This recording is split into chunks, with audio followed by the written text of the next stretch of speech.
অনন্তে ব্রহ্ম নির্বাণ মিশয়া ক্ষীণ কলমস ছিন্ন দ্বৈধা যত আত্মন সর্বভূতে হিতে রতা। শ্লোকটার মানে কি? অর্জুন, আমাকে যারা লাভ করেছে, আমার এই গীতা জ্ঞান লাভ করেছে, আমাকে চিনতে পেরে গেছে আমি কি বলছি। তাহলে সমস্ত জীবের মধ্যে আমি কৃষ্ণ আত্মা বা জীবনরূপে আছি। হ্যাঁ, আমার সম্বন্ধে জ্ঞান লাভ করে বুঝতে পেরে গেছে। তাহলে ও কি করছে? ও কোনো দ্বিধা করে না। সমস্ত জীবের সেবাই হচ্ছে শ্রেষ্ঠ ধর্ম। সেবা ধর্ম, দান ধর্ম নয়, সেবা ধর্ম। দান করার অধিকার আমাদের কারোর কিছু নেই। সেবা করতে পারি, আমি কিছু এখানে আনিনি, তাই আমার ওটা দান করার অধিকার থাকতে পারে না। ওই যে বললেন দাতব্য মিতি যদ্দানং দিয়তে হনুপকারিণে দেশে কালে পাত্রে চ তদ্দানং সাত্বিকম। দেশকাল পাত্র বিবেচন করে দান করা হয়, সাত্বিক। আচ্ছা, এবারে বলি, তাই স্বামীজি বলেছিলেন তো কি, বহুরূপে সম্মুখে তোমা ছাড়ি কোথায় খুঁজিছে ঈশ্বর, জীবের প্রেম করে যেই জন সেই জন সে বিশেষ ঈশ্বর। কোথায় ভগবান?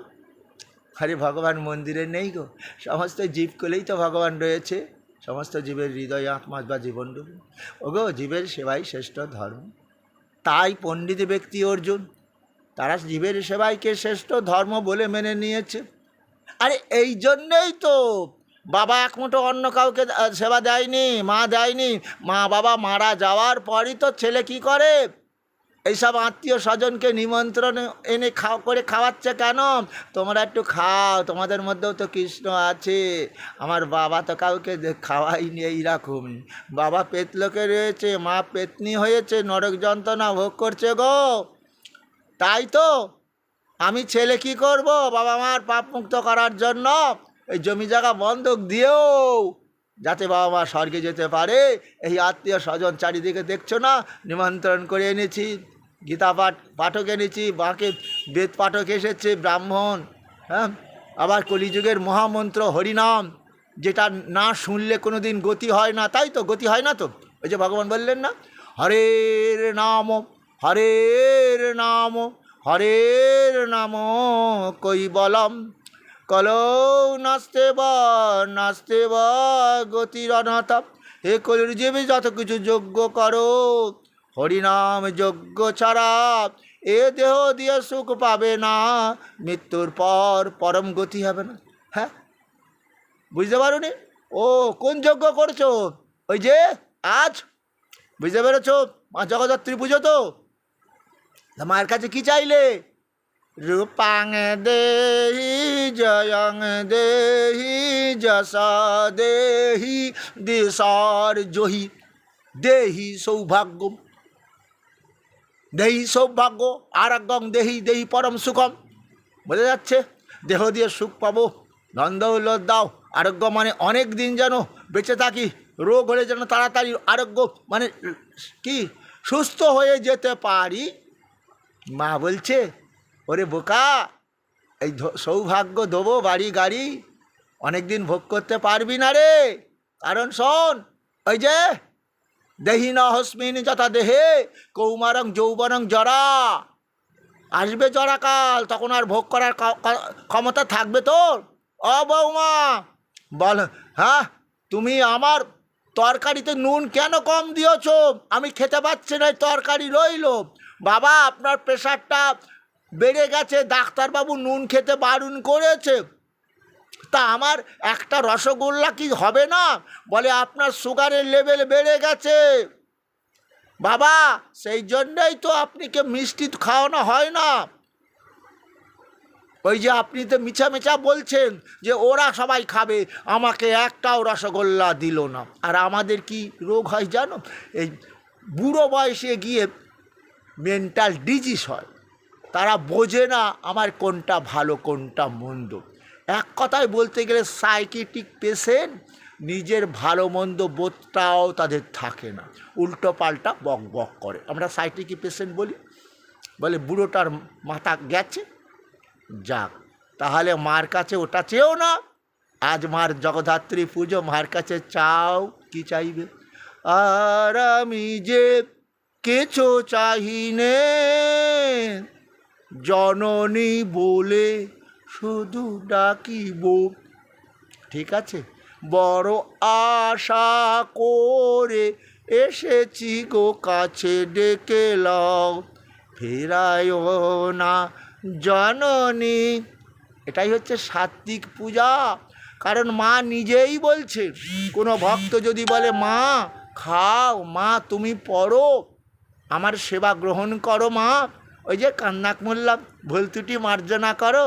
আর মা তো তাই বলছে, ওরে পাগলা, তোর মৃত্যুর পর দেহে পেতলোকে যাবে না, তুই আমার কৈলাসে অবস্থান করবি, তোর আর পুনর্জন্ম হবে না রে পুত্র। শুনছ কি? আমরা তো সবাই মায়ের সন্তান। এই মা কখনো জগদ্ধাত্রী, আবার দুর্গা, মা কালী, মায়ের বিভিন্ন রূপ আছে। তোমাদের ভিডিওতে পড়বে, আদ্যা মায়ের স্তবটা পড়বে। হ্যাঁ, আদ্যা মায়ের আদ্যাস্ত্রোতম আমার ভিডিওতে ছেড়েছি চ্যানেলে। সনাতন জাগরণ আমার চ্যানেলের নাম, গোরাচাঁদ গোস্বামী আমার নাম। হ্যাঁ, আমার ফোন নাম্বার 7029246474। হ্যাঁ, এই যে আমি কেন এটা চাই জানো? যে মা দুর্গা কোথায় দেখতে পেলাম? ওই যে দর্শকর বা ভাণ্ডারে মায়ের যে অস্ত্র আছে না, ওর গায়ে বিরাট বড় মা দুর্গার ছবি। অস্ত্রটা যখন ব্রাহ্মণ পাড়ালো, ওটা মাটিতে ফেলে দিল। ওদেরও তো বোধ নেই, কেন? ওদের তো চিন্তা কত টাকা তোরা দিবি রে, ওরা তো অর্থের চিন্তা করছে। তাই সকলে বিষয়ে মত্ত, নাহি জানে কৃষ্ণ তত্ত্ব, ভক্তি শূন্য হইল অবনি। আমার মহাপ্রভু বললেন, মানুষের কলির জীবের এত অর্থার্থী ভক্ত হবে, অর্থ ছাড়া তো এরা কিছু জানবে না। কিন্তু অর্থ তো আরে সুখ দিতে পারবে না। সে অর্থের যতই চিন্তা করুক, যতই সে উডল্যান্ড নার্সিংহোমে যাক, তাকে বাঁচাবে কে? আমি সেই কৃষ্ণ, মৃত্যু সর্বহরস্ব। চিন্তা করেছো কি তোমরা? তাহলে সেই অর্থের জন্য আজকে কলিযুগে দেখতে পাই গোপাল জর্দা, গোপী জর্দা, কৃষ্ণ চানাচুর, মা দুর্গা চানাচুরের প্যাকেটে দুর্গা চানাচুর, দুর্গা বোঁদে। আমি কি করি? থাকতে পারি না। শ্রদ্ধাবান লভতে জ্ঞানম, তৎপর সংযতে ইন্দ্রিয়, জ্ঞানম লব্ধ, জ্ঞানম লব্ধ পরাং শান্তি চিরেনাধিগচ্ছতি। শ্রদ্ধা ভক্তি দিয়েই তো পরম জ্ঞান লাভ হয়। সেই জ্ঞান লাভ করেই তো আমরা পরম সুখ শান্তি লাভ করব। কারণ আমরা নিজের মা বাবাকে প্রণাম করতে ভুলে গেছি। তো এই মার দুর্গার ছবি, ভগবান কৃষ্ণের ছবি, বলো বলো বাবা শঙ্কর চানাচুরের প্যাকেটে কে ওইটাকে মানবে? ওটা পরে পড়ে থাকবে, নোংরা ডাস্টবিনে পড়ে থাকবে। তাই তাপস প্রামাণিক বীরভূম থেকে হাইকোর্টে কেস করেছে যে বিভিন্ন পণ্যের মধ্যে দেবদেবীর ছবি দেওয়া থাকে, পণ্যটা ক্রেতা ক্রয় করার পর প্যাকেটটা কোথায় পড়ে থাকবে? মুড়ির প্যাকেট, চানাচুরের প্যাকেটটা, এটা বন্ধ হোক। পুরাকায়েত 1 নম্বর জনসাধারণ মামলা হাইকোর্টে উঠেছে মামলাটা। তো উনি বললেন, I am very very sorry, what am I do, what am I do, হ্যাঁ, what am I do, one man not allow. একজন মানুষের এটা হবে না, জনসাধারণ মামলা। কে আছে তার জন্য? কেউ নেই। কারণ তিনি দুঃখ করে অর্জুনকে বললেন, অর্জুন, মনুষ্যনাং সহর্ষেষু কশ্চিৎ যততি সিদ্ধয়ে, যত তামপি সিদ্ধানাং কস্যিমাং বেত্তি তত্তত। কোটিতে গুটি কলিযুগে 1 কোটি মানুষের মধ্যে একজন কৃষ্ণ ভক্ত পাওয়া যায়, প্রকৃত কৃষ্ণ ভক্ত। কারণ প্রকৃত কৃষ্ণ ভক্ত মানে ওই যে শিবাসের একমাত্র সন্তান চলে যাচ্ছে, সবাই বলছে শিবাস তুই এত নিষ্ঠুর, একমাত্র পুত্র তো চলে যাচ্ছে। বলে চলে যাচ্ছে কার কাছে জানো? যার কাছ থেকে এসেছিল তার কাছে চলে যাচ্ছে। আমি কি ওকে ধরে রাখতে পারবো গো? তোমার হরিনাম বন্ধ হবে না। মহাপ্রভু স্বয়ং আমার বাড়িতে হরিনাম গাইছেন, উনি আমার, তার সঙ্গে আমি হরিনাম গাইছি। তাহলে এমন কি করে হবে? এটা ছেড়ে যাব কি করে গো?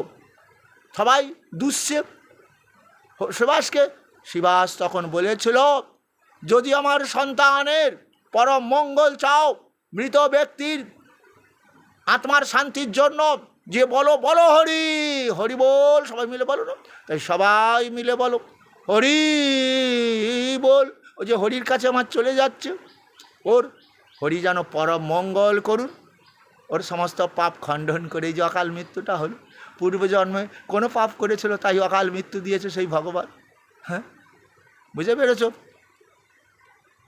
সুভদ্রা মা কেঁদে কেঁদে বলছে আমার একমাত্র পুত্র চলে গেল, হ্যাঁ, তুমি রক্ষা করতে পারলে না দাদা, অর্জুন তো তোমার সঙ্গেই ছিল, অর্জুনকে দিয়ে কত বীর মারলে, আর সপ্তরথীর হাতে একমাত্র পুত্র আমার চলে গেল, তাকে তারা মেরে দিল। ও দাদা বলে, দাদা শোন বোন, আমার বলে এখানে কিছু না, এটা অনিত্য নিত্য, তোরা যদি আমার ভাবিস, আমার পুত্রগণ, আমার পিতামহ, আমার স্বামী, এটা ভুল, বুঝতে পেরেছিস? ওর কর্ম অনুযায়ী জন্ম হয়েছে, কর্ম অনুযায়ী মৃত্যু হয়েছে, সেখানে তো আমার কিছু নেই, আমি বিধাতা রূপে লিখেছি ওর কুরুক্ষেত্রে যুদ্ধে মৃত্যু হবে, বুঝতে পেরেছ? তাহলে শোনো, পরবর্তী ভিডিওতে ওই অভিমন্যুর অকাল মৃত্যুটা কেন হলো শোনাবো।